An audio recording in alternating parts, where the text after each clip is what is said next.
part of that first stage is that re-education.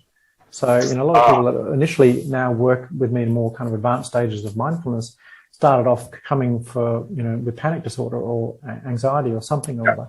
Yeah. And then it was, hopefully a good physician, cures the first issue, but then sets them up for an ongoing life of well-being or health. So for a lot of people, they come with that original paradigm, and again, the two drivers for, behavior changes, avoidance of pain and then pursuit of pleasure. So often people will only be driven to change through that avoidance of pain.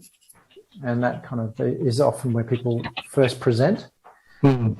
And then once that's been cleared, and actually my master's research was I did a quality of life program, and what I found confusing initially was people would come in and it was rated out of 100, they had 10 major goals, and they set 0 to 10 scores and had a cumulative score out of 100. They'd come average about 40, 45, and they'd leave, 65 to 70 or something. And it's like, so they definitely got the change that they wanted, and then they left.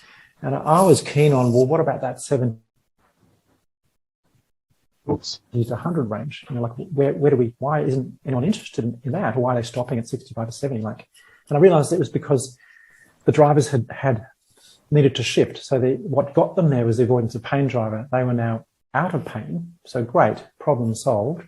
But the pursuit of pleasure driver now needed to be activated.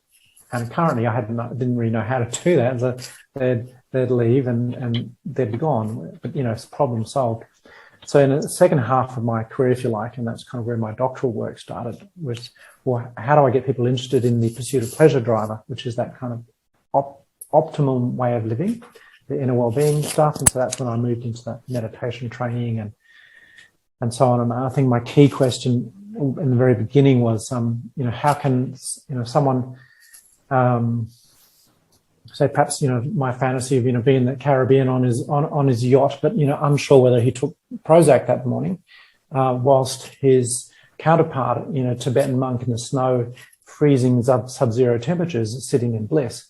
It's like, well, clearly opposite life conditions, how's that possible?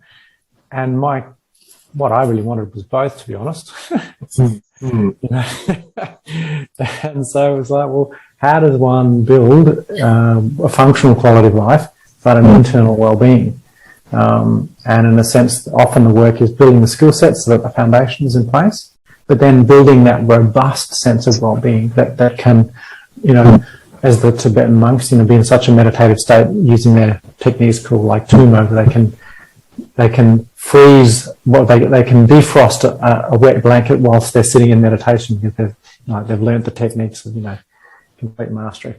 In other words, having that full range of quality of life well-being. So I think that's part of the shift for people when they don't come in with that first one. They need to be re-educated that that's also possible, and we should be going for both.